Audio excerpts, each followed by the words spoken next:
ដល់តូចមួយដែលគ្មានធនធានធម្មជាតិសូម្បីតែទឹកប្រើប្រាស់ក៏ត្រូវទិញពីគេអាចឡើងទៅដល់កំពូលនៃចំណាត់ថ្នាក់អប់រំពិភពលោកដោយរបៀបណា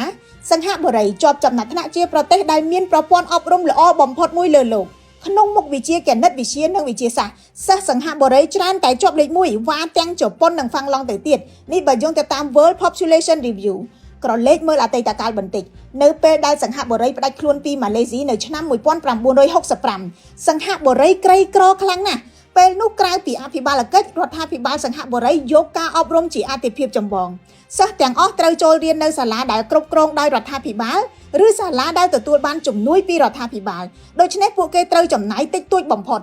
មេរៀននៅសាលារៀនសង្ហបុរីផ្ដោតទៅលើគណិតវិទ្យាវិទ្យាសាស្ត្រនិងបច្ចេកវិទ្យាសិស្សត្រូវបានបែងចែកជាក្រុមទៅតាមលទ្ធផលនៃការប្រឡងអ្នកបានពិន្ទុខ្ពស់ត្រូវបញ្ចូលទៅក្នុងកម្មវិធីដែលរៀនលឿនជាងធម្មតានិងរៀនមេរៀនលំបាកជាងសិស្សដែលបានពិន្ទុទាបការប្រឡងនៅក្នុងថ្នាក់ធ្វើឡើងជាប្រចាំនិងបន្តបែងចែកក្រុមទៅតាមសមត្ថភាពរបស់សិស្ស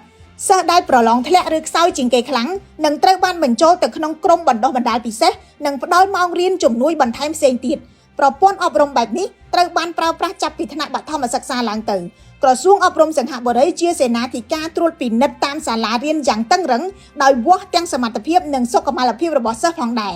នៅសង្ហបុរីគុណភាពគ្រូបង្រៀនជាឆ្អឹងខ្នងនៃប្រព័ន្ធអប់រំម្ល៉េះហើយក្នុងចំណោមនិស្សិតទាំងអស់មានតែសិស្សក្នុងកំពូលតារាង 5% ប៉ុណ្ណោះដែលអាចដាក់ពាក្យប្រឡងចូលធ្វើគ្រូបង្រៀនបានគ្រូបង្រៀនត្រូវរៀនថែមជាប្រចាំយ៉ាងហោចណាស់100ម៉ោងក្នុងមួយឆ្នាំដែលរៀបចំដោយក្រសួងអប់រំហើយត្រូវបានវិតម្លៃយ៉ាងម៉ត់ចត់មុនអនុញ្ញាតឲ្យបន្តបង្រៀនទៀត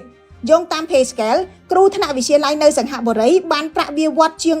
$44,000អាមេរិកក្នុងមួយឆ្នាំដោយមិនទាន់បូកបន្ថែមប្រាក់រង្វាន់ផ្សេងទៀតទោះយ៉ាងណាក៏ដោយគ្មានប្រព័ន្ធអប់រំណាដែលល្អឥតខ្ចោះទេ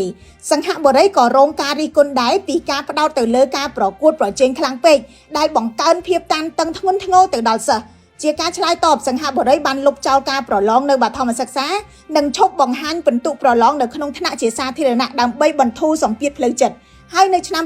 2005សង្ហបុរីចាប់ផ្ដើមប្រើវិធីសាស្ត្រថ្មីគឺរៀនតិចចេះច្រើនដោយផ្ដោតទៅលើការច្នៃប្រឌិតនិងការដោះស្រាយបញ្ហាបច្ចុប្បន្នក្រៅពីចំណាត់ថ្នាក់ក្នុងសាលាសង្ហបុរីអនុវត្តយុទ្ធសាស្ត្រអប់រំបន្ថែមចំនួន3គឺការស្គាល់ខ្លួនឯងច្បាស់សីលធម៌ល្អនិងជំនាញខ្ពស់នៅក្នុងការដោះស្រាយបញ្ហាប្រឈមនាពេលអនាគតសម្រាប់សង្ហបុរីភាពជោគជ័យកើតចេញពីសមត្ថភាពនៅក្នុងការសម្របខ្លួននិងផ្លាស់ប្ដូរ